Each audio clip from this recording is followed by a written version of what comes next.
Hello, Mrs. Danvers. You come here with me.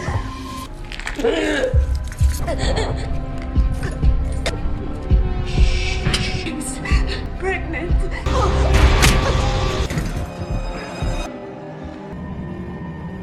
Son of a bitch! Mace, listen to me. You put that gun down! Now, Mace! The story kicks off with two veteran detectives, Mason Danvers and Joel Gaynor, on a high-risk mission to capture the infamous drug lord Victor Abbott and his brother, Griffin. As the ambush unfolds, Griffin strikes first, seriously wounding Joel and forcing him to retreat. With the situation unraveling fast, Mason leaps into action, igniting a brutal firefight. After taking down Griffin, Mason doesn't hesitate. He turns his focus to Victor, the mastermind behind the entire criminal operation. A fierce and inevitable shootout erupted, continuing until both sides were out of bullets. With no other choice, they charged at each other, launching into a savage hand-to-hand brawl. Victor fought with ruthless determination, intent on taking Mason down, and was just seconds from landing the final blow. But right then, Joel and the police force arrived, swiftly overpowering and arresting both Victor and Griffin. As Victor was led away in handcuffs, he cast a cold glance at Mason and muttered a chilling warning. I'll be seeing you real soon.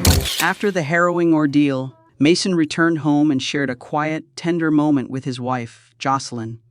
As they talked about her pregnancy, ever the steady presence, he reminded her to focus on her health and take care of herself. But the calm didn't last. Back at the precinct, the peace was broken when a colleague approached Mason with alarming news. Every witness to the Abbott brothers' arrest had mysteriously disappeared under deeply unsettling circumstances. A growing sense of dread gnawed at Mason deep down. He knew this wasn't over. To make matters worse, with no witnesses left and not enough evidence to hold them, the police were forced to release Victor and Griffin Abbott. As their release became inevitable, Mason urgently called his wife, his voice tight with fear. He couldn't forget Victor's ominous farewell. "We'll see each other again soon." Now it felt like that moment had arrived. To Mason's horror, it wasn't Jocelyn who answered the phone, it was Victor. He had broken into their home and taken her hostage. Heart pounding, Mason raced back, calling Joel on the way to plead for immediate backup. But he was already too late. In a ruthless act of vengeance, Victor had murdered Jocelyn without hesitation. When Mason arrived, he was met with a devastating sight, her lifeless body on the floor, and Victor standing over her, eyes burning with defiance. Overcome with grief and rage, Mason raised his gun, his finger tightening on the trigger, ready to end it all. But before Mason could pull the trigger, Joel stepped in, urging him to stand down.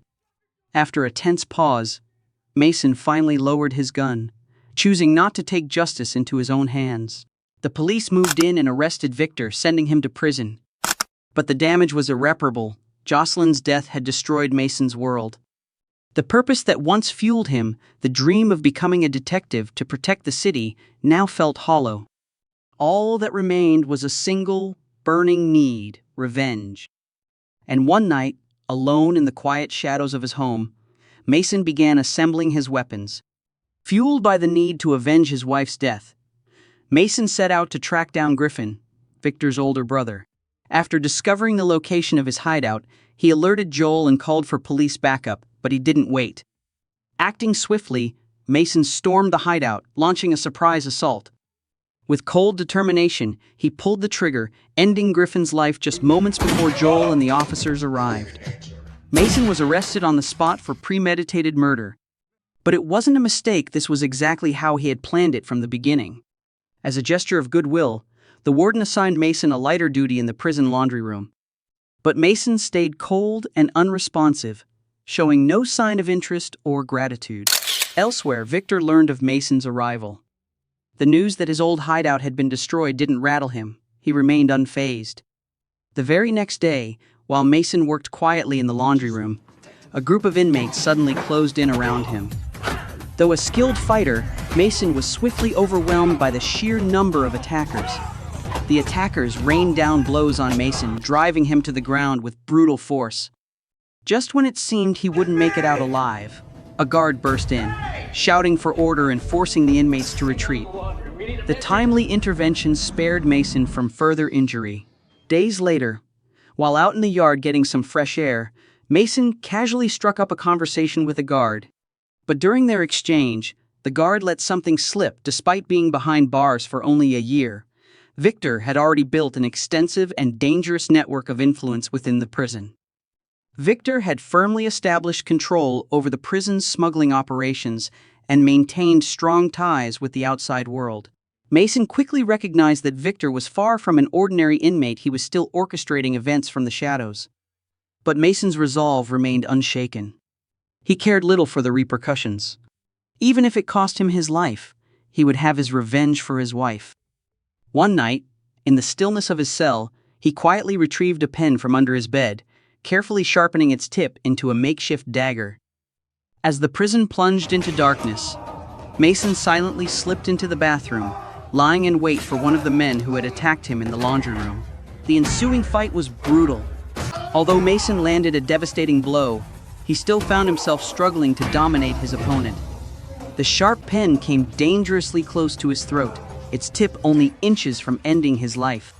But just as death seemed certain, the inmate, weakened by blood loss, gasped for air and collapsed to the ground. Mason had narrowly escaped death, but his determination only grew fiercer. After taking out his first target, he immediately set his sights on another inmate. As the man cleaned, Mason struck without hesitation. With no one to come to his aid, the victim was powerless. In the end, he collapsed, the bloodied broom handle left as a grim reminder of the brutal fight. When Victor realized his men were being eliminated one by one, he knew it was time to take action himself. Determined to end Mason's rampage, Victor quickly deployed his most elite enforcers to ambush the relentless threat. But Mason, fueled by rage, proved unstoppable. Just as he was about to strike down his next target, a prison guard intervened, delivering a crushing blow that sent Mason crashing to the ground. He was quickly subdued and escorted to the warden's office, his fury finally brought to a halt. Instead of punishing Mason, the warden made an unexpected offer. If Mason agreed to become his enforcer, eliminating those deemed undesirable, he would overlook all of Mason's actions in prison. The warden cared little for the bloodshed, as long as the targets vanished. In that moment, Mason realized that Victor's influence likely stemmed from a secret deal with the warden. As a former cop, he couldn't accept such blatant corruption. Without a word, Mason turned and walked away, rejecting the warden's offer. The warden's anger flared, and as punishment, he ordered Mason thrown into solitary confinement. After his release, Mason quietly made his way to the laundry room. When no one was looking, he pried a piece of metal from the heating pipe above and hid it in his clothes, silently preparing for what was to come. That night, he carefully sharpened the metal, transforming it into a deadly brass knuckle. Mason didn't stop there. One by one, Victor's men vanished without a trace, as his relentless pursuit continued. When Victor realized his men were still being taken out, his patience finally broke, and his fury erupted. As Mason went to collect his food, Victor quietly unsheathed the knife and crept toward him. But Mason sensed the danger the moment it arose. Before Victor could strike, Mason swiftly punched a nearby guard, triggering chaos in an instant. Mason was quickly restrained, but he had successfully dodged Victor's attack. Despite this, he was thrown back into solitary confinement. Upon his release, Mason made a resolute decision he would eliminate the last of Victor's men before confronting him head-on. The conflict intensified as more people joined the fray, yet instead of weakening, Mason only grew stronger, methodically taking down every obstacle that crossed his path. Victor grabbed a gun and fired at Mason, but each bullet hit a different prisoner. As they clashed in brutal hand-to-hand combat, Mason unleashed all his fury, but the size difference made his punches barely register on Victor. Victor's powerful punches left Mason disoriented, but he soon found an opening. With renewed determination, he struck, knocking Victor down. Just as he prepared for revenge, the warden intervened, fearing Mason's control over the prison, but knowing eliminating a former cop would be too risky. Without a word, the warden handed Victor a gun, hoping he'd eliminate Mason. But as their eyes met, Mason revealed the truth: the warden had betrayed him, leaking the locations of his men. Enraged, Victor kicked the warden, shattering his leg before refocusing on his brutal fight with Mason.